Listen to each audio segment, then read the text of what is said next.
Този човек няма спирачки. Обвинява мен, че аз съм го бил следял, всъщност следи ме той. И колкото и пъти си мислех, че се успокоил и че не се занимава с мен, толкова пъти установявам, че всъщност не ме е забравил. И явно, че съм му много интересен и че той няма друга работа, няма по-важна и по-интересна работа, ами занимава се с мен и така, като гледам, май не е само с мен, занимава се с много други служители. Сега захванал се с последния трейлър, който съм създал, който съм направил, който е съвсем кратък и от него на практика не може да се добие почти никаква представа за сюжета на повестта, която съм написал. Какво обаче виждаме тук? Виждате надписа Ангел Петков на Луната няма река на живота. За каква река на живота говори, при положение, че изобщо не съм твърдял аз такова нещо. Никога и никъде аз не съм твърдял, че на Луната има река на живота. Както се вижда обаче, горе в дясно, как ме описва? Лъже фантазии на лъже учителя Ангел Петков. Сега, дали съм лъже учител или не, това изобщо не е негова работа той да казва. Не знам в качеството си на какъв той определя кой е лъжеучител и кой не е. Изживява се явно като на някакъв контрольор ли, изживява се на някой, чрез който Бог говори ли, той ли е Божия пратеник, Бог ли го е накарал да контролира другите. Но дали някой е лъжеучител, еретик и така нататък, църквата винаги е определяла на събор. Никога не е поставяла в ръцете на единствен човек това да го казва. Вече друг е въпроса с неговите клипове. Тя има много неправилно отношение към понятието богослов или богословие. Богослов е и самия той, защото богослов не е човек, който е завършил съответно образование, а и друг е въпросът, че в дипломите ми никъде не пише богослов, друго пише, но как сега това да му се обяснява? Богослов на практика е всеки, който говори за Бога. Така че той също има свое богословие и бих казал, че неговото богословие е доста поизкривено, но никога аз не съм поставил под въпрос неговите разбирания, неговите схващания, да си мисли както иска, да разсъждава както иска. Той обаче явно си е наумил, че трябва да коментира другите. И разбирам сега това, което казва да е истина, но при положение, че говори лъжи, как да си затворя сега очите? Не съм твърдял аз никога, че на Луната има река на живота. Това всеки, който е чел написаното от мен и който ме е слушал, ще го потвърди. Също така, тук, сега това е TikTok. Нали? Това е явно, че в YouTube нещо май се изплаши и спря там да публикува. Сега в TikTok е започнал да се изявява. Разбира се, както казах, негово право е да се разпространява вижданията, ученията, както право на всеки един. Само, че нека да напомня, че правата могат да бъдат ограничавани при някои условия. И това са тогава, когато са засегнати права на други, което той определено прави, когато се проповядват учения, застрашаващи здравето на другите, а това той определено прави.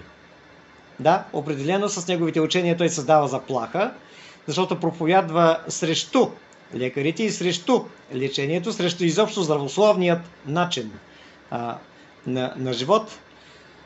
Тъй, че ако той беше официално регистриран като църковен водач, с него със сигурност някои служби щяха да се занимаят. Който може би щеше да каже, че това е гонение, но това не е гонение. гонение е тогава, когато ни гонят заради вярата, гонят ни заради Божието име, когато обаче се налагат ограничения заради някои неадекватни и неправилни учения и поведения, това не е никакво гонение и не може да бъде въобще причислено към гонението. В случая той не само, че засяга и вярата на другите, той говори и неверни неща или клевети другите. Ето, написал е сега, че на планета Марс няма да има спасени хора. И казва, че трябва да се покая. От какво да се покая обаче е въпроса. Всеки, който е прочел повестта, моята повест, а те вече не са малко хора, знае, че аз никога и никъде не съм твърдял, че хората ще бъдат спасени на планетата Марс. Никога и никъде аз не съм го казвал това нещо. И това може да бъде потвърдено от много хора. Той обаче твърди, че съм го казвал. Сега това, което той говори, е клевета. Това се нарича клевета. Клеветата също е подсъдна съгласно законите на Република България. Не знам в Англия как е, но в България клеветата, невярната информация, която се казва за други хора, подлежи на съдебен контрол. И аз мисля, че по-добре с него да се занимаят земни институции, защото може да се занимаят и духовни, което не му пожелавам. Ето буквално текста. Ангел Петков, само на планета Рай има бивши жители на планетата Земя. Сега Рая не е планета, Рая е място, където Бог обитава. Не знам дали това е друга планета, той може би по-добре от мен знае, ако се е разхождал в космоса. Аз вярвам, че това е едно специално място, извън материалната вселена, извън материалния свят, място, където Бог обитава. И каза, само там е градината с плодове и река на живата вода. Планета Марс без вода и не е за спасение на човечеството. Никога не съм го казвал това нещо. Никога не съм казвал, че човечеството ще бъде спасено на планета Марс. Точно обратното е моето твърдение и моята теза, която аз съм издигнал в книгата. Изобщо не съм твърдял, че хората ще бъдат спасени на планета Марс. Така че той лъже, тотално лъже за това, че аз съм изказвал подобни твърдения. И ако някой трябва да се покайва от нещо, това е точно той. Поредната негова клевета направил е този коментар в група, в която аз не само съм един от админите, но съм и един от нейните създатели. Ето сега какво казва Ангел Петков, научил хората доноси да пишат за мен. Никога не съм го правил това нещо. Да бъдеш военин и пастор. Значи първо казва се военен, не военин, но айде ще оставя граматиката за друг въпрос, но не съм военен от 2002 година, а бях ръководен за пастор през 2006, или казано с други думи, 4 години след като вече напуснах армията. До този момент съм служил, но не като ръкоположен служител. Тъй, че с армията съм приключил преди повече от 20 години. И ето сега, откъде измислил тая клевета и лъжи свидетелство, че съм психически болен. Нека да каже сега, къде точно аз съм казал такова нещо. И ако той малко ме познаваше, щеше да знае, че това изобщо не е мой стил на комуникация или не е мой стил на говорене. Никога не бих казал за някой, че е психически болен. Мога да употребя друг термин, по друг начин да кажа, но да поставям такава диагноза, аз много добре се знам мястото и много добре знам какви са моите правомощия, за да твърдя подобни неща. Така че тук той клевети. Хайде да покаже къде. Ако той ми покаже място, където аз съм казвал или написал, че е психически болен, аз съм готов публично да се извиня и да се покая. Но такова нещо аз не съм казвал никога. Той лъже. за пореден път лъже. Значи виждаме само до четвъртият ред колко лъжи и клевети има. По отношение на това, че съм бил военен, сега трябва да кажа, че когато кандидатствах в военно-въздушното училище, аз не съм кандидатствал, защото исках да бъда военен. Аз исках да бъда пилот в българска гражданска авиация. Не станах такъв поради някакви причини, поради медицински причини. Но разказал съм, затова няма сега да разказвам. Но живота така се стече, че просто трябваше да го завърша. Бил съм техник на самолет, но трябва да кажа, че докато съм бил офицер в военно-въздушните сили, не съм извършил нищо, от което да се срамувам. Напротив, аз съм отговарял за разчистени пътища, за евакуация през време на бедствия и аварии. Аз съм участвал и съм организирал гасене на пожари, така че съм спасявал от пожари села, спасявал съм по този начин и човешки животи. Не, с това не се хваля, защото това си беше мой служебен дълг, просто се случи на мое дежурство да получа сигнал за наличие на пожара в близост до село и да организирам пожарната да излезе, за да го гаси. По никакъв начин с това не се хваля, но работата ми като военен беше да пазя живота на населението. Аз не знам той колко живота е спасил, не знам той какво е направил за хората, но никога не съм имал нищо общо нито с КГБ, нито с държавна сигурност или с каквото да е било друго. Сега, в армията има не само разузнавачи. Аз си бях, както казах, обикновен техник на самолет и след това отговарях за полосата за излитане и кацане и за летателното поле на територията на авиобаза Безмер. Но никога в работата ми не е влизало да убивам хора, да нося оръжие и така нататък. Тъй, че Евгений Михов, виждаме, че отново клевети и дори тук виждате едно друго име, Евгений Николаев. Значи понякога е Евгений Михов, понякога е Евгений Николаев. Сега в крайна сметка точно как се казва, не знам, тук може да ме обвини сега в клевета. Но при положение, че понякога се представя като Михов, понякога като Николаев, аз не знам какво да си мисля, не му знам истинското име. Не съм си правил труда да проверяваме база данни, защото изобщо той не ми влиза в ангажиментите, не ми влиза всъщност в работата. Защо обаче той се занимава с мен? Това също не знам. Явно е, че това е някакъв вид, негов начин, така да си вдига рейтинга от време на време. Може би си мисли, че като се изкарва на жертвата на героя, другите ще го уважават малко повече. Ами, негова си работа, но трябва да знае всъщност, че за всяка една клевета, която той е казал, ще се носи отговорност. Дали пред мен, дали пред Бога, отговорност той ще носи. Така че за всички тези клевети, които казва, трябва, бих казал, много да се замисли.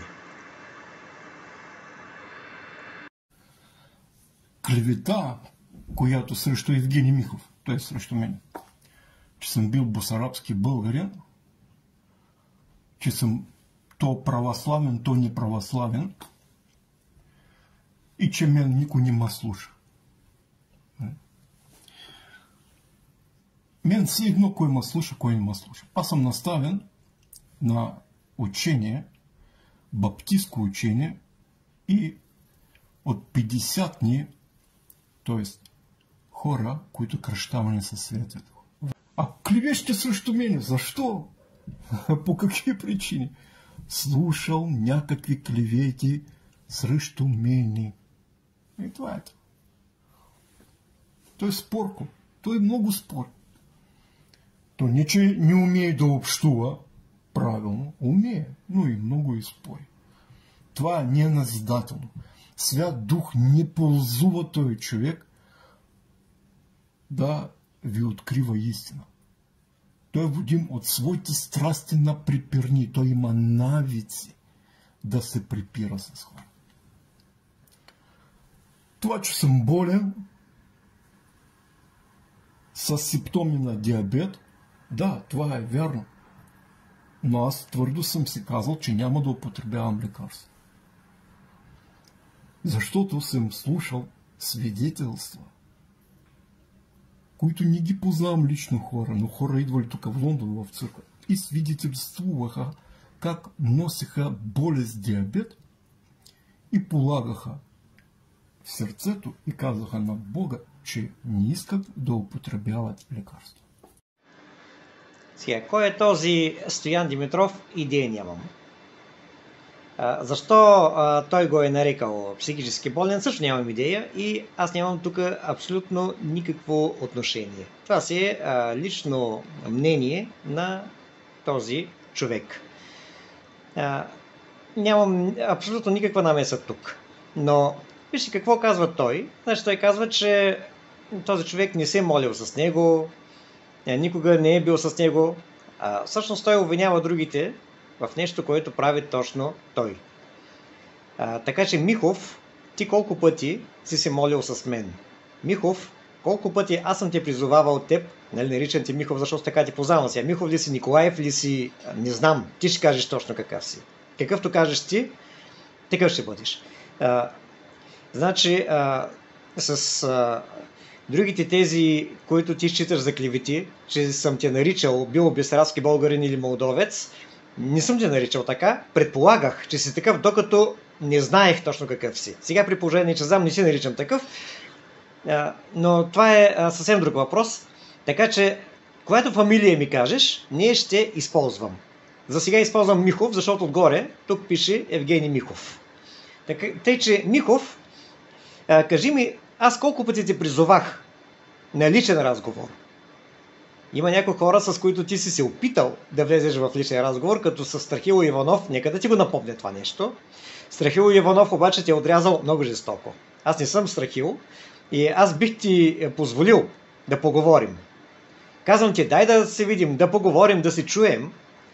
Ти обаче предпочиташ да говориш лъжи за мен, предпочиташ да говориш клевети, вместо да изслушаш наистина моето мнение и моето виждане. При това положение аз не знам вече какво да си мисля. Тъй, че Михов, докато не си ми чул лично, докато не си разбрал лично от мен някои неща, докато не си се молил с мен, поне веднъж, нямаш никакво право да говориш. Това ти го казваш за другите, но когато говориш това нещо за другите, трябва да знаеш, че то абсолютно се отнася и за теб. А да ти напомня още веднъж ти бях пожелал да се срещнеш с Виктор Георгиев. Явно, че с него си имал среща. Не лична. Говоря за Виктор Исус, ако не се сеща за кой говоря. Видя какво означава да имаш разправи или работа с някой, който е наистина еретик и наистина фанатик. Но ако трябва да бъда честен и да кажа какво мисля за теб, ти си същия като него. Знам, че ще се обидиш, знам, че ще се разсърдиш, знам, че ще кажеш, че клеветя. Да, сигурно ще го отречеш, но ти правиш точно същото, което прави и той. Просто сте абсолютно на един дух двамата. Тъй, че Михов, замисли се много добре за твоето поведение. Преди да обвиняваш другите, преди да говориш за хора, които не познаваш, преди да говориш за хора, с които никога не си се срещал, никога не си се чувал, и аз съвсем добронамерено, аз ти предложих и ти призовах няколко пъти, дай да се чуем, да се обадим, да се видим, ако трябва. Ти не пожела това нещо, сам не желаеш, сам предпочете един такъв начин на комуникация и зад гърба ми ти клеветиш. Зад гърба ми в различни други групи пускаш разни неща за мен. един клеветнически клип, който беше направил, в който твърдиш, че ме изобличаваш, а ме клеветиш, яко ме клеветиш. Един клип, който YouTube ти свалиха, защото аз успях да докажа, че в този клип ти си изопачил моите думи и си извратил всъщност моята идея. Точно за това ти го свалиха. Този клип ти си го качил в сумати групи, без да осъзнаеш, че някои групи е пълно с хора, които за разлика от теб ме познават лично. А тези, които ме познават лично, бъди сигурен, те знаят много добре, че ти лъжеш. Тъй, че обвиняваш мен, че съм говорил зад гърба ти, няма зад гърба ти не говоря. Не говоря, защото всичко, което съм казал, то е публично и ти можеш да го прочетеш и аз мога да обясня защо съм го казал. Ти обаче първо си ме блокирал във Facebook, където между другото имаш 3 или 4 профила.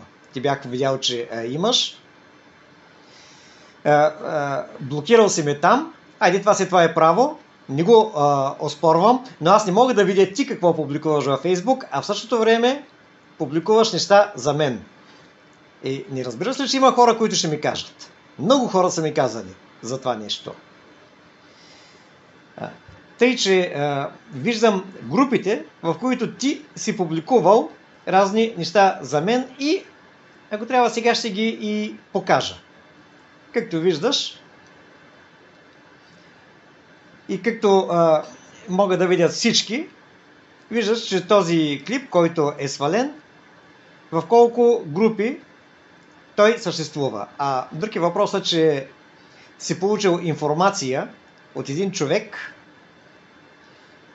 или само един единствен човек, който ти е подкрепил и този човек го познавам и този човек е 60 годишен, който преследва едно 18 годишно момиче, 40 години по-малко от него, което е педофилия, откъдето и да го погледнеш, а ти си послушал този педофил и на всичкото отгоре този педофил се радва на твоята подкрепа към него. Не знам дали си го подкрепял. Той така твърди.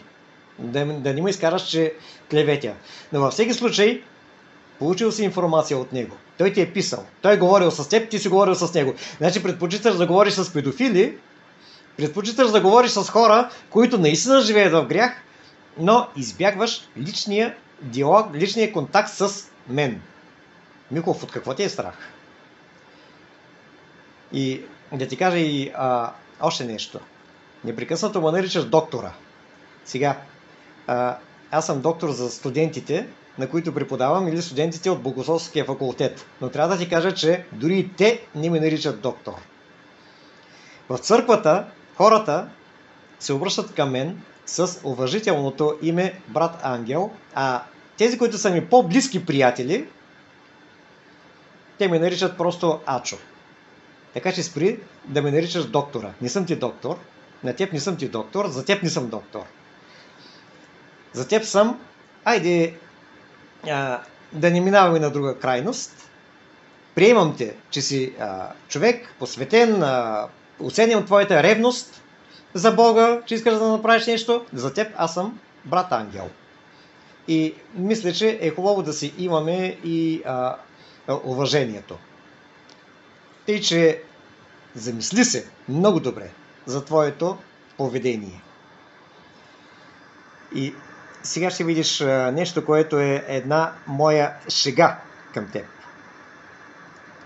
Всъщност ще видиш 2 клипа, които ги направих просто за шега. И да видиш как се чувства някой, на който вадиш думи от контекста и ги изопачаваш, да видиш, че същото може да бъде направено и с теб. На Марс определено живот няма. Колкото и да обикаляме, колкото и да търсим, явно, че Марс е една пустинна планета. Но все пак да видим. Да пообиколим малко и да видим какво ще срещнем тук.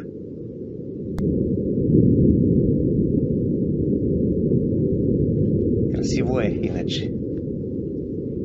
Това е красиво и внушаващо.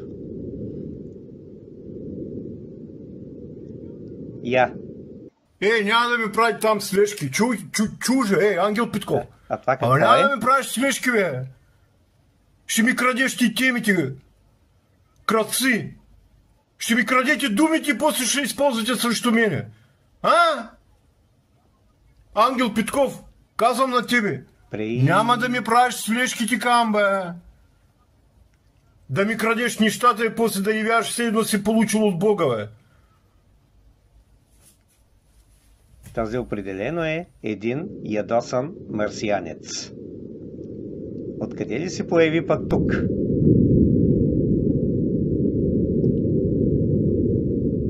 Направо да не се надяваш и да не го очакваш, а?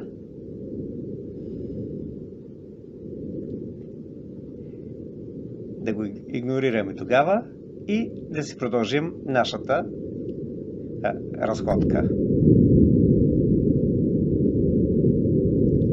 Забавене, но не ме интересува чак толкова.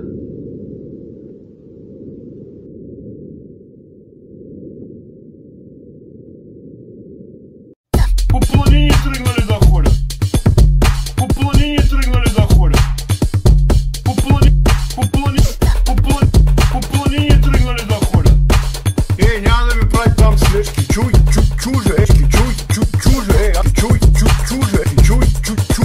Ангел Петков. Няма да ми правиш смешки, бе. Доктори станали.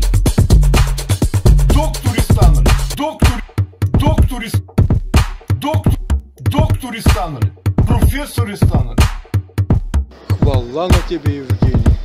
Слава, бъди благословен, Евгений. Много добра истина проповядаш. Хвала на тебе за мъдрост, която имаш. Хвала да се отдава на тебе, Евгений.